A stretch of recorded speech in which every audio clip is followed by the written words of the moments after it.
Now this is the point of the matter. It says, and there was war in heaven. Michael and his angels fought against the dragon, and the dragon fought and his angels.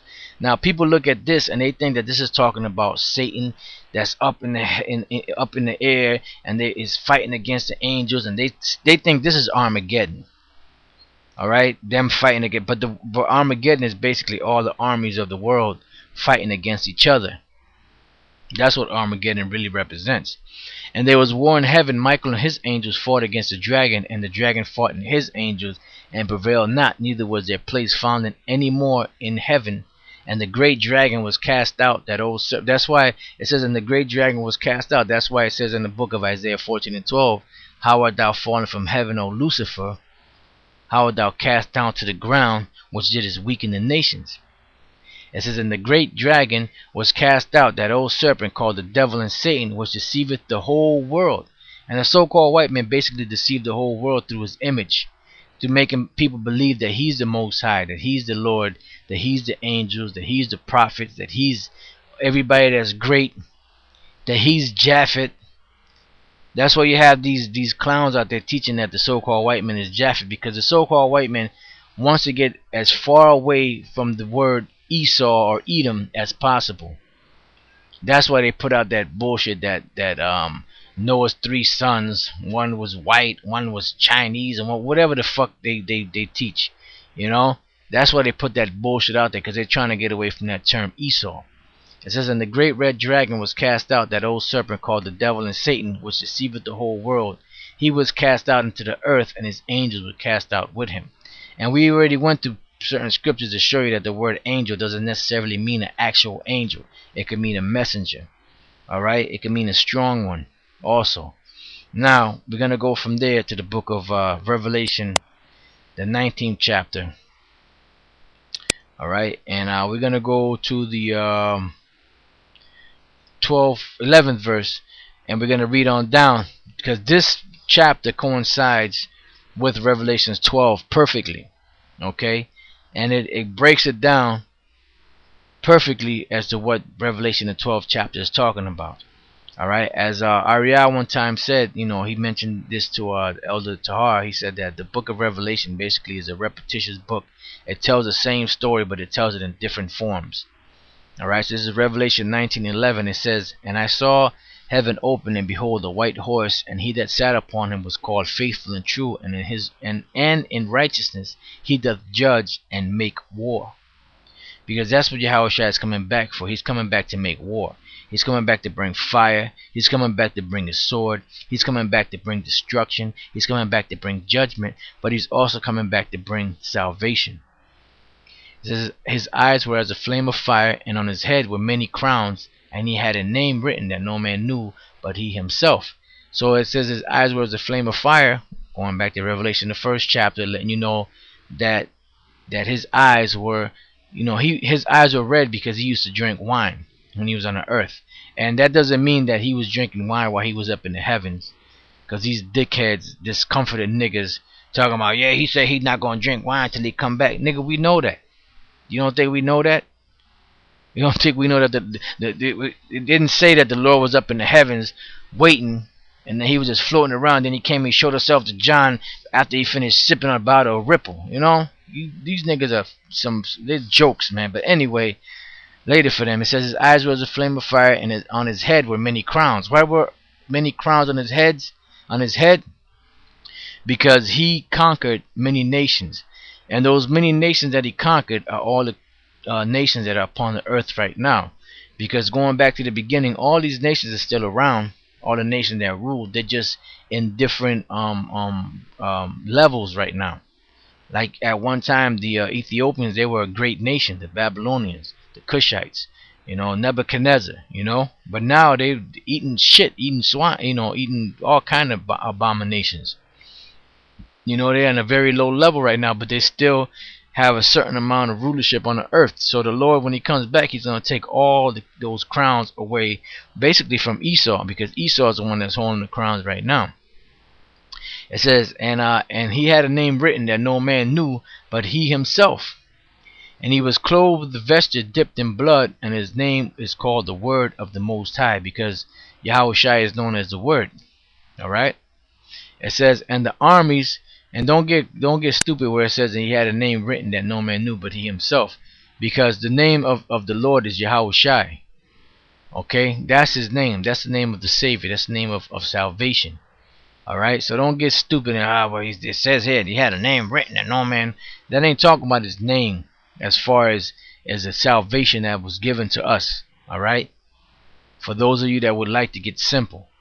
And he was clothed with vesture dipped in blood, and his name is called the Word of the Most High. And the armies which were in heaven followed him upon white horses, because that's what the angels are coming to do. They're coming in the chariots. They're coming to shoot fire. They're coming to bring destruction. They're coming to deliver the nation of Israel. It says, and the armies which are in heaven. This follows in the same. This goes hand in hand with the book of Revelation, the 12th chapter. And the armies which were in heaven followed him upon white horses, clothed in white and fine linen, white and clean. And out of his mouth goeth a sharp sword, that with it he should smite the nations. See, that's why I said that the dragon fought and his angels, and Michael fought and his angels, because the angels of the so-called white man are his ships, are his tanks, is all the artillery and strength that he has as his army. Just like the Most High has a strength, Most High has his army. Let's go to the book of Isaiah, the 13th chapter. Alright, Isaiah 13, and spare with me 1 second. 3. I have commanded my sanctified ones, I have also called my mighty ones for mine anger, even them that rejoice in my highness. So this is talking about the angels. Those are the Most High's mighty ones. Those are the Most High's warriors, the Most High's soldiers. All right. And it goes into the same thing when you go back to the book of Joel, the 3rd chapter. It speaks about the Most High's army. It says, that out of his mouth goeth a sharp sword, that with it he should smite the nations, and he shall rule them with a rod of iron. And he treadeth the winepress of the fierceness and wrath of the almighty power. And he hath on his vesture and on his thigh a name written, King of Kings and Lord of Lords. Why is he called King of Kings and Lord of Lords? Because he took down all these different kings and lords and rulers and people that had certain positions on the earth. He took all them devils down. Alright? And it goes on to say, and I saw an angel standing in the sun, and he cried with a loud voice, saying to all the fowls that fly in the midst of heaven, come and gather yourselves together unto the supper of the great power, that you may eat the flesh of kings.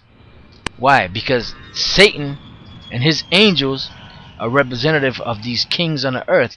And one thing that I didn't mention was that in the movie Saving Private Ryan, towards the end of the movie, when the planes were flying overhead, I believe it was Matt Damon made a statement to Tom Hanks, and he says something, yeah, the first airborne or whatever the airborne was that came, they coming to deliver us or something to that extent.